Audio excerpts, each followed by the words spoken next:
Alright, welcome back. This will be part 9 of the character modeling video series. This video we'll talk about how to add the facial loops for the character. Last video we talked about how to block out the head model. So first thing we're going to do is take this center edge loop and we're going to bevel that. So that way that creates 2 loops from the one. We'll come back and have the center eye line later. I'm going to change the fraction to 0.4 so it's not as exaggerated.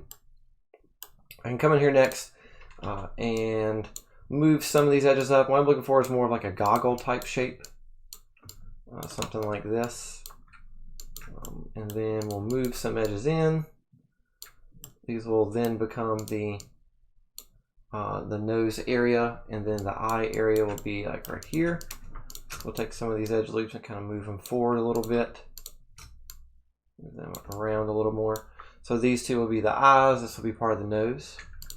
The next thing we're going to do is select an edge ring underneath that goggle-like shape that we created. And we'll do connect. And I'm going to use the slide and middle mouse click in and drag to move it up and down. This is going to be the bottom of the nose. So I'm going to put that about right there. I'm going to move some of these vertices around a little bit. Something like that.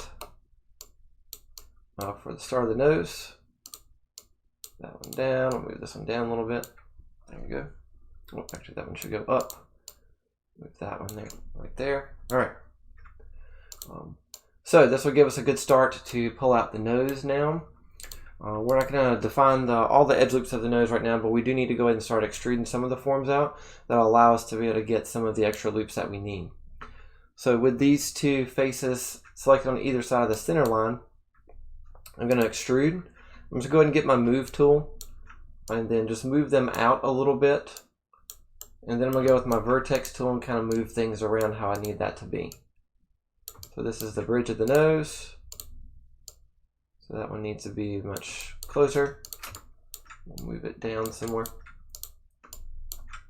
The nose doesn't need to be this wide right here. We're not doing nostrils yet. We'll get to nostrils here in a little bit. These are a little bit pinched in, and then the bottom of the nose is about right there, so we'll kind of pull that down a little bit, pull that in. Then we'll come and move some of these edge loops in a little more. You don't need them to be that close, or that far away, actually. There we go. So at the start of a nose, we'll continue to extrude that out later.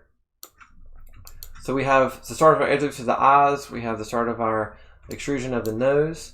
We now need to create some of the edge loops from underneath the chin to above the nose. So what I'm going to do is select some of these faces all the way down to underneath the chin. So that kind of edge loop right there, above the nose, tip of the nose, but underneath the chin.